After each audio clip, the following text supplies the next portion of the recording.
শিকারী ও পায়রা। গল্পের নাম কি? শিকারী ও পায়রা। একটি জঙ্গলে একটি গাছে অনেক পায়রা থাকতো। ওই পায়রাদের দলে একটি খুব বুদ্ধিমান পায়রা ছিল। সে সবসময় সবাইকে ভালো উপদেশ দিত। সেই গাছের তলায় মাটির ভেতরে একটি ইঁদুর থাকতো। পায়রার দল আর ওই ইঁদুরটি ভালো বন্ধু ছিল। ওই জঙ্গলে মাঝে মাঝে একটা শিকারী আসতো শিকার করার জন্য। একদিন পায়রাগুলি দল বেঁধে উড়ে যাচ্ছিল। উড়তে উড়তে ওরা অনেক দূরে চলে গিয়েছিল। সবার খুব খিদেও পেয়ে গেছিল। হঠাৎ উড়তে উড়তে একটি পায়রা চিৎকার করে বলল, ওই দেখো মাটিতে কত ধান পড়ে আছে, চলো সবাই মিলে খাবো। ওই দলের বুদ্ধিমান পায়রার এসব দেখে একটু অবাক লাগলো।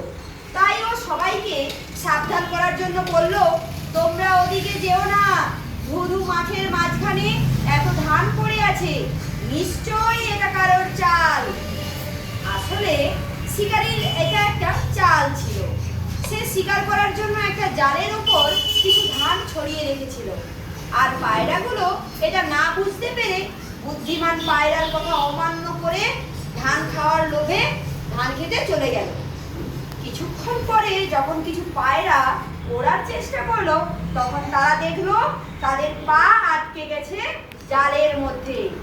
শিকারী এসব আড়াল থেকে দাঁড়িয়ে দেখছিল। শিকারীকে তাদের কাছে আসতে দেখে বুদ্ধিমান পায়রা সবাইকে বলল, এবার সবাই আমার কথা শোনো। জালের চারটে কোণাকে নিজেদের পায়ে আটকে আমি যখন বলবো তখন সবাই একসাথে ওড়া শুরু করবে।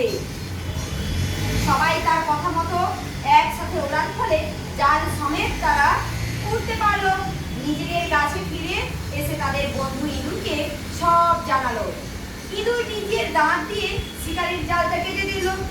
এইভাবে একজোট হয়ে একসাথে কাজ করে তারা নিজেদেরকে শিকারীর জাল থেকে ছাড়িয়ে নিল। এই গল্পটার নীতি কথা কি? একতাই বল। আর নীতি কথা কি? একতাই বল।